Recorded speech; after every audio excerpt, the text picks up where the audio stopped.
Hello, everyone. Welcome back. Today is January the 2nd, and I am very thrilled that you have decided to follow me on this journey for 2025 as we look into dealing with anxiety and depression. Because, whether it is a chronic condition for you, or maybe it's something that just happens every once in a while because you become overwhelmed on a situation. Either one or both together can be very harming to our bodies, to our minds, to our very souls. And so I chose for this year to look at how can we learn to deal with it, especially spiritually. Because folks, I am a true believer that if our soul, if our spirit is in communication with God, that there is nothing that we can't overcome together.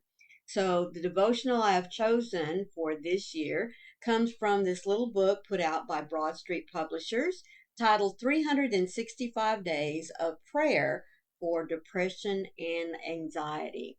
And that's what they are. They are little prayers to remind us that, as we found yesterday, we are never, ever alone. So you'll find a link for this little book down in the description box. I bought it off of Amazon, so all you have to do is click on that little link if you're so inclined to go and get your own copy and follow along with us every day this year. Now, our title for today is Unchanging One. And before we get into it, I want to ask you a question. Do you have that one friend? I mean, all it takes is one that you can totally dump all of your feelings, concerns, anxieties. I mean, everything about yourself down to the bare bones of your soul. Do you have that kind of friend? One that's not going to be judgmental, one that is going to offer you some guidance, some help, love, most importantly. Well, we all have available to us that one special person. And in the book of Psalms, in fact, chapter 42, verse 11, David expresses not only his own hopes his own despairs and bouts of anxiety, depression, but he also acknowledges the one person who he knows he can turn to in all things. Why are you in despair, O my soul? And why have you become disturbed within me? Hope in God, for I shall yet praise him, the help of my countenance and my God. So, right here, right off the bat, David is acknowledging that, just like the rest of us, he also has bouts of despair, disturbance within his whole psyche, if that's what you want to call it. But he also acknowledges that there's only one person he can turn to help him with that, and that is his Heavenly Father. So let's get into the verse a little bit more. David does not shy away from the reality of his emotional pain. He boldly expresses his feelings of hopelessness and the turmoil that was in him because of sins that he had committed against God in particular. So acknowledging what he had done that was against God's plans and God's laws was the first step for him in also acknowledging that God is the only one that could help him with this turmoil, this despair that he felt within himself, because that's what sin does to us. sin starts to destroy our soul. It starts to erode that foundation that we've built with God. Instead of feeling despair, David chooses to shift his focus a little bit. He says, all right, you have created this. You have this despair because you brought this on yourself. But I know the way to cure it. For I will yet praise him, my Savior and my God. Here David is saying, even though things right now at this particular moment are difficult for him, he knows that by speaking with God, getting it off his chest, having that one true person that he can dump everything out, be totally honest with, he knows that God is going to help him to find that light that's going to direct him back to the path that God has for him. So, let's talk about some ways that we ourselves can deal with our own bouts of anxiety and despair. I remember being told, when you get into those deep caverns of darkness, even like myself being on medication, I still struggle with just any little thing that will cause me to start going down a rabbit hole of despair, anxiety. And when my anxiety kicks in, then the depression kicks in. They just kind of go together for me. But I have found it to be true for myself.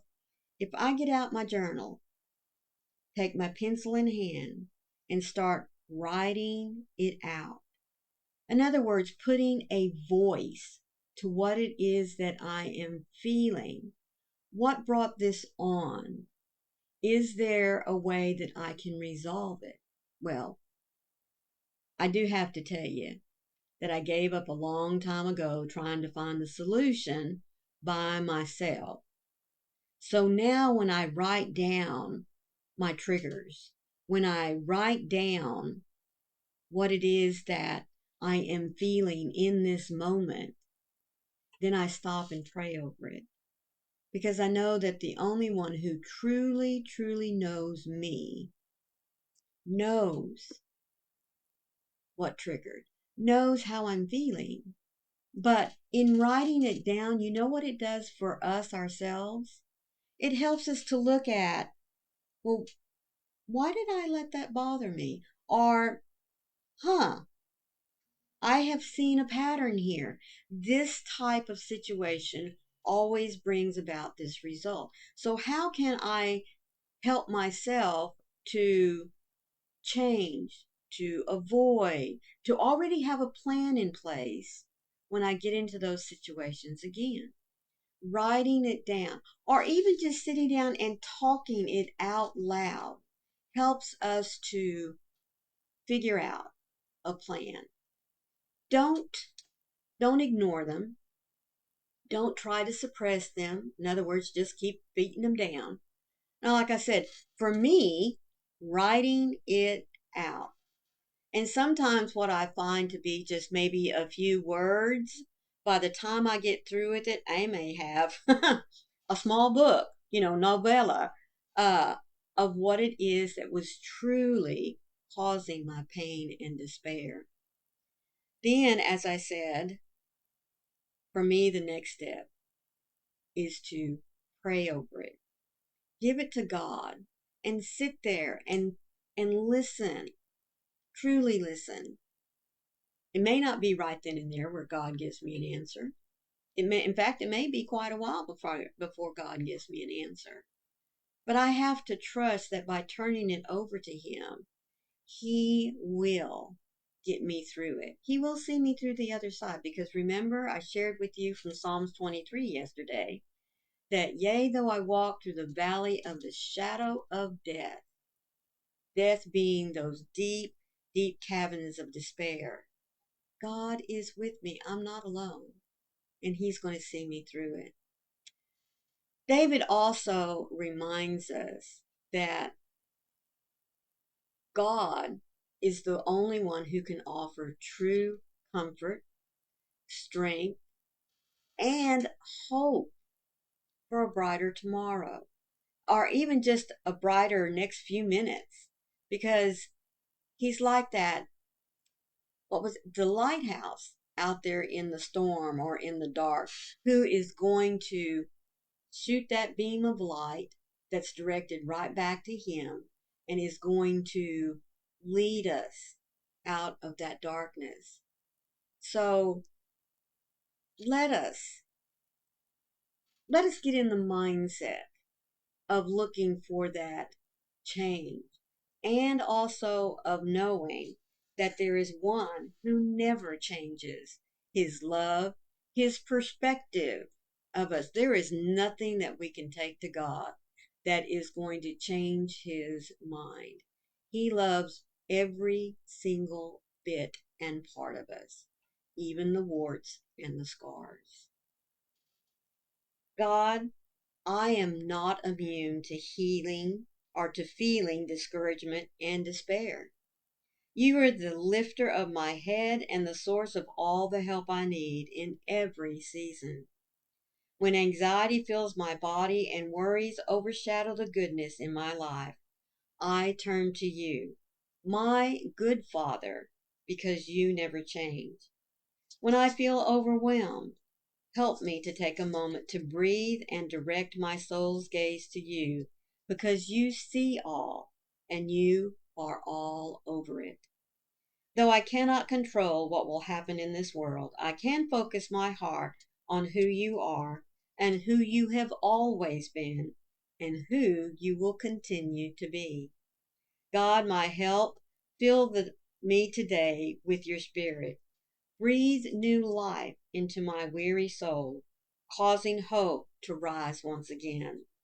I fix the eyes of my heart on your goodness and faithfulness, for you never fail. He truly is the unchanging one. I hope that you will continue to join me every day as we navigate together, lifting one another up, showing strength even when despair and anxiety, depression wants to beat us down. Now, I want you to understand, I am not a counselor. I do not have a doctorate behind my name. I am simply here to share with you my devotional thoughts as I myself battle this next year with turning it all truly over to God every single day. Because I know that even though I take medication, sometimes that's just not enough. And I need to remind myself that I am not in this life alone. I am never alone. And the one who loves me will never, ever change his love for me. And I hope that you have that as well. So until tomorrow, please always remember, when doubts fill your mind, His comfort and His renewed hope and cheer will always be there. Thank you again so much for being here, and I'll see you tomorrow. Bye.